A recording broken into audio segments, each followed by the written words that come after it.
Alright everyone, let's talk about something that's been building in the background for years now, and at this point, it's become impossible to ignore. There's a growing disconnect between the people who actually play games and the executives running the companies that make them. And with a recent interview from former PlayStation boss Shawn Layden making the rounds, that disconnect has never been more obvious. Combine that with some troubling data about how younger players are actually spending their money, and suddenly the entire direction the industry is heading in looks shaky at best. So today, let's break this down. We'll go over Layden's comments, the harsh reality of development costs, why $80 games might be the new normal, and why that might actually backfire harder than executives realize. And then we'll look at the numbers, the spending habits of younger gamers, which might be the biggest warning sign yet for the future of AAA games. If you enjoyed the video, hit the like button, subscribe if you're new, and let's jump right into it. So let's start with this. Shawn Layden sat down with GamesIndustry.biz recently, and he dropped a few bombshells that really highlight where the industry's mindset is right now. One of the big questions was around game pricing, why we haven't seen $80 or even $90 become the standard yet. And Layden was pretty blunt about it. He said essentially, no one wants to be the first one to do it because they're afraid of losing traffic. They're afraid people won't buy in, which makes sense. Because here's the thing. The cost of making these blockbuster games has skyrocketed. We're talking hundreds of millions of dollars for a single title, sometimes $200 million plus. And yet, prices for premium games have basically stayed the same for 2 decades. Now, Layden argues that in a perfect world, games would have gone up every generation.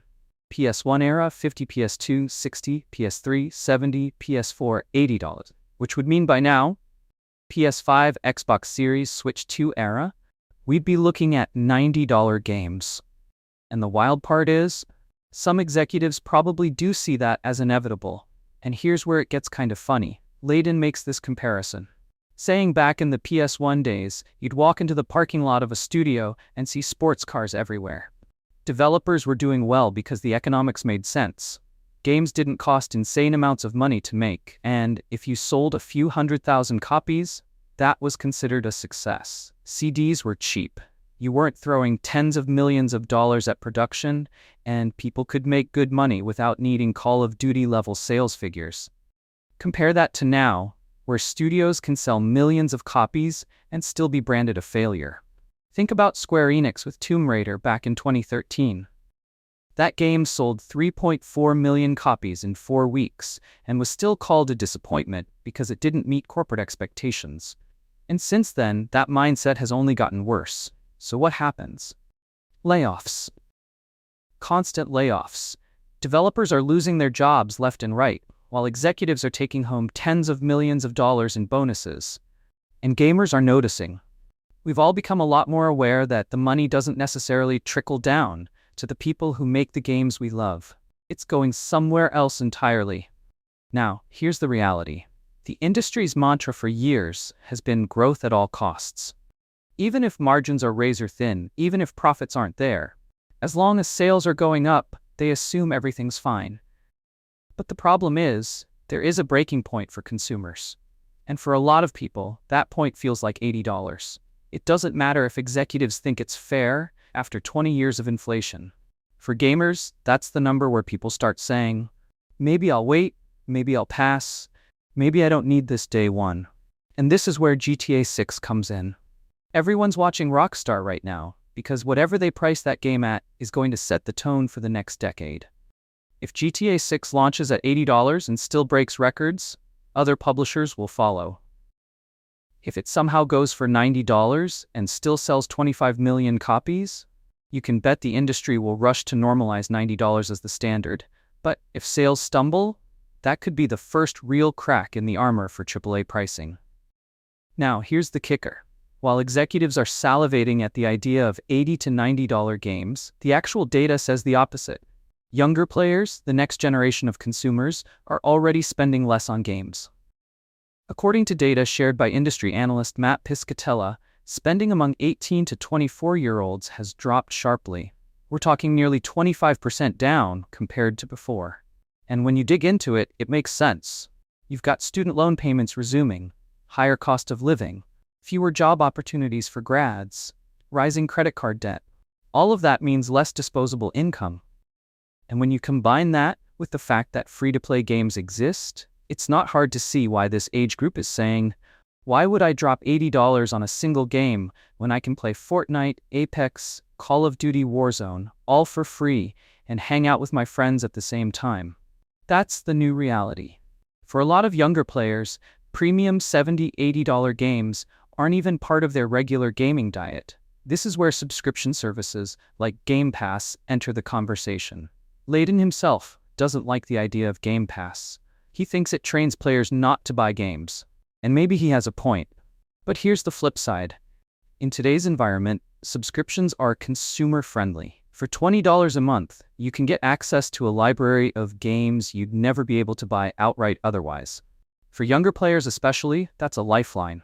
And even if it's not perfect for developers long-term, it feels like a genuine response to what consumers need right now: affordable access.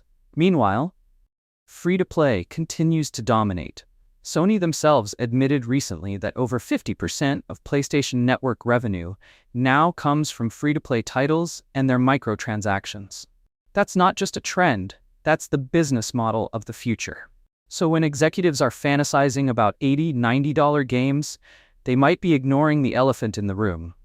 The people they're trying to sell those games to might not even be interested anymore. But here's an interesting twist. Earlier this year, a game called Expedition 33 launched at $50. Not $70, not $80. $50. And it sold over 3 million copies, became one of the best-rated games of the year, and people were thrilled with it. That completely flies in the face of what executives like Layden are saying. Instead of chasing higher and higher prices, maybe the smarter move is actually to dial it back. Keep budgets under control, aim for a lower entry price, and sell more copies overall. Think about it. Would you rather sell one copy at $80 or two at $50? The math speaks for itself. And honestly, as a consumer, that feels like the middle ground we've been begging for. At the end of the day, this is why I say there's such a disconnect right now. On one side, you have executives sitting around waiting for GTA 6 to give them permission to push prices even higher.